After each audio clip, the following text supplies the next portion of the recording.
3315-15137 Sierra. The 6 a.m. compulsory radio report confirms Hardy's worst fears. The cream of the fleet has drifted away, and for the moment there's little they can do. Life below decks on Police Car is hardly luxurious. It's a pure racing machine with not an ounce of unnecessary weight. The loo doesn't even sport a curtain, and traditional bunks have been replaced by a narrow strip of fabric laced between metal tubing.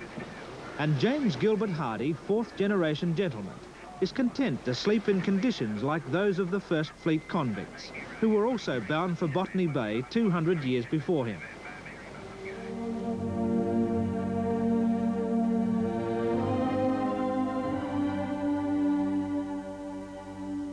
The Hardy family fortune is in fact based on the second great tidal wave of immigration to reach Australia, the boom years of the gold rush.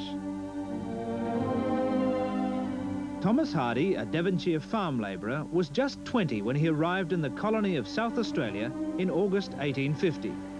3 years later, he'd already saved enough from delivering fresh meat to Ballarat goldfields to buy his first acre of land in the hills around Adelaide.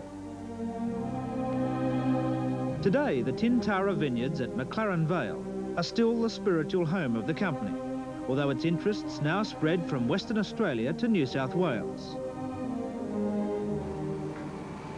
Over the years, the Hardys maintained a happy knack of producing few sons and many daughters, so the company remained in relatively few hands. When the board of directors meet amongst the sweet aroma of sherry maturing in oak casks, the profits they talk about are mostly their own. It's one of the best performances you put on. Over there, that's right. It's certainly the first time for many years, Tom, that it's shown an increase at all, isn't it? Winemaking is a unique business, all patience at one end and skill at the other. But the Hardys have had 130 years to get the blend just right. Even in his 70s, the founder himself wasn't too proud to wield the secateurs. And by 1894, his company had become the largest winemaking concern in Australia. Each vintage was precious, and at Tintara they even retained a retired labourer to wander about the vine shooting off his old blunderbuss to scare away the birds. But there was plenty of marketing know-how mixed in with all that tradition. With its hint of colonial novelties, Umu wine was a special label invented for the new export trade. And when all else failed, you could always rely on a little coy sex appeal to help clear the cellars. But always the family couldn't resist putting their beloved McLaren Vale vineyards in the background, and a reverence for those hillsides was instilled in young James almost from the cradle. Well, I guess the very earliest thing I remember was coming to Upper Tintara with my late father to a dam there and catching yabbies and other members of the family over the years. So the whole McLaren Vale district has really meant a lot to me. Straight down there is the site of the original Tintara vineyard. In fact, you can just pick out the water tower of the Tintara winery. And that is now depicted on our Nottage Hill claret label. And the Nottage Hill is made from Shiraz grapes grown in this very region.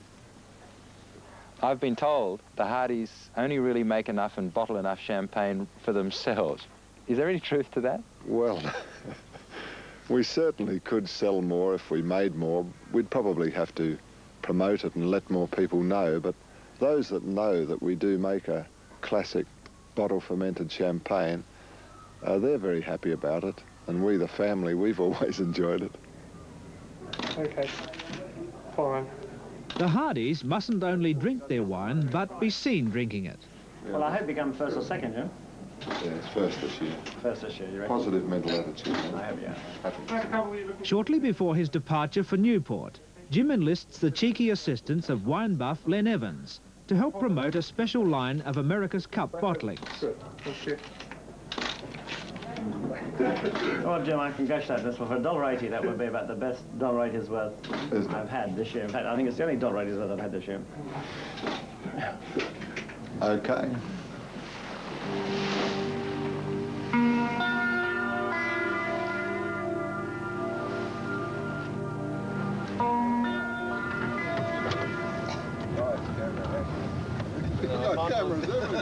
When Jim Hardy emerges on deck after a sleep, police car is charging towards Botany Bay in a freshening breeze.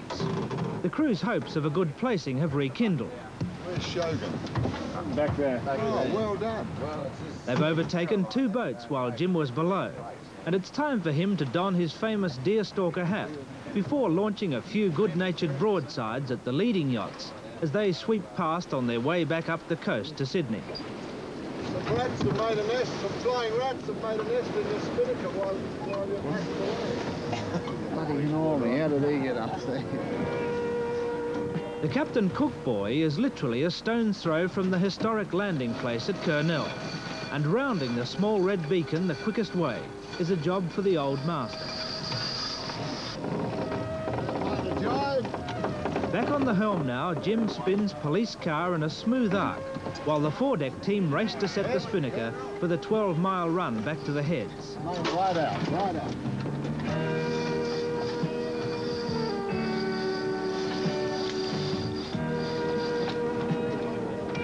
What's that? Heads down. How well Hardy and his crew sail their boat in the next few hours will determine whether they finish amongst the leaders or back with the also-rans.